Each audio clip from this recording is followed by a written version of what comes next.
Hola, ¿qué tal? Hoy vamos a hablar de intercambiadores de calor concéntricos o doble tubo, pero enfocados a su diseño. Recordemos que un intercambiador de calor doble tubo es aquel en el cual van dos fluidos por dos tubos concéntricos.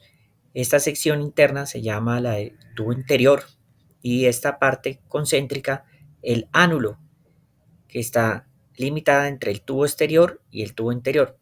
La transferencia de calor generalmente se da del fluido caliente que va por el tubo interior hacia el ánulo donde va el fluido frío y puede ser en paralelo o en contraflujo. Aquí vemos una horquilla, que es la unión de dos ramas de un intercambiador doble tubo.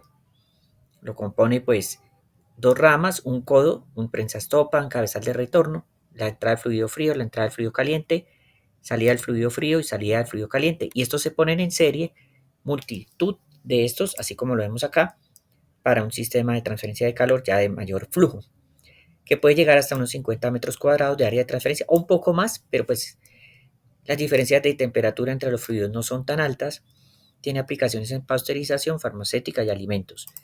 Entonces, para el manejo de estas ecuaciones, hemos trabajado hasta el momento con hojas de cálculo, donde el objetivo es caracterizar térmica y hidráulicamente este intercambiador a partir de unos requerimientos de flujos másicos y temperaturas de entrada y de salida de los fluidos, donde debemos calcular, por ejemplo, parámetros como el factor de limpieza, la NTU, las caídas de presión, consumo de potencia, dependiendo de las bombas que se estén manejando. Estas son algunas de las dimensiones. Y bien, entonces hemos venido trabajando con hojas de cálculo donde ingresamos los datos uno a uno. Todas estas celdas en blanco nos da, por ejemplo, aquí unos resultados parciales de Nusselt, aquí otros resultados para la parte térmica a la izquierda, para la parte hidráulica a la derecha, y aquí los resultados finales. Y nos da un cierto análisis. ¿Listo? Pero no hay una gráfica.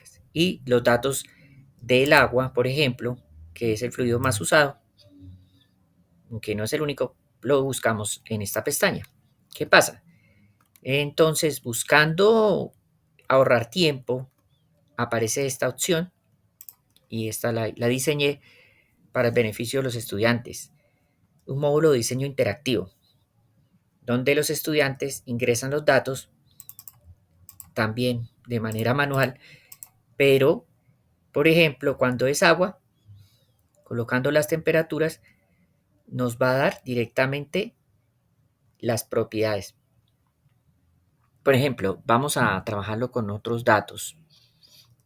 Digamos aquí que le bajamos a 87 grados Celsius y que sale a 50 grados Celsius el fluido caliente.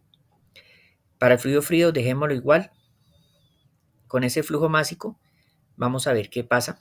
Si puede ser muy alto o puede que no. Para ese diámetro interno de la tubería exterior. ¿Listo? Bueno, factores de incrustación los buscamos en internet, en libros, la eficiencia de la bomba. Y aquí nos va a buscar las propiedades a la temperatura promedio. Dice, ingrese los valores o use los valores por defecto para el agua, que los busca. ¿Listo? Procedemos. Entonces nos calcula el Reynolds. ¿Listo? Para cada uno de los fluidos, el diámetro hidráulico, coeficiente convectivo, el Nusselt, coeficiente convectivo del fluido caliente que va por el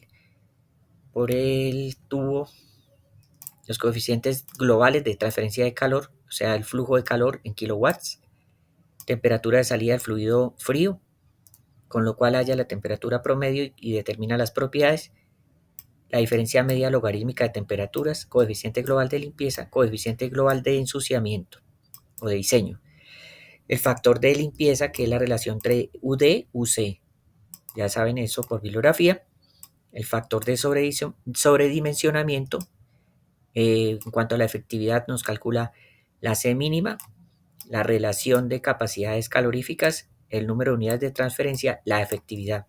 Nos da el área final, número de horquillas, en este caso 5. Estos son los datos de caída de presión del análisis hidráulico.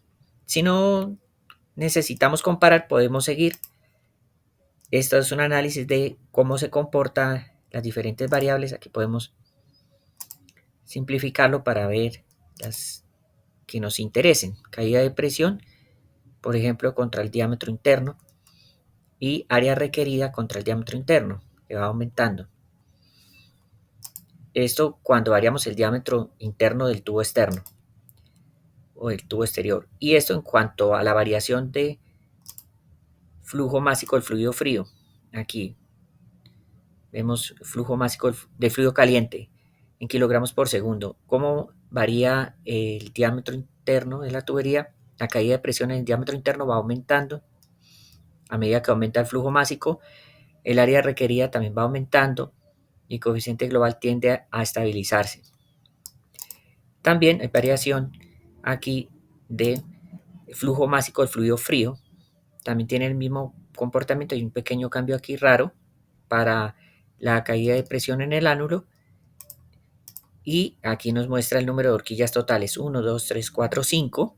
La caída de presión en el ánulo, el sobredimensionamiento, la transferencia de calor. Y nos hace un análisis si es aceptable o no. Por ejemplo, si nosotros quisiéramos ver alguna variación comparativa, podemos, por ejemplo, aquí reducir el diámetro, 52.5, y comparamos. Y nos va a dar que en este caso la caída de presión es mucho más grande en el ánulo porque se va a reducir el área de flujo para el fluido frío, aumenta el consumo de potencia y ya este diseño tiene un sobredimensionamiento mayor, a pesar de que el área requerida es menor y que se necesitan menos horquillas al tener un área de transferencia menor, obviamente.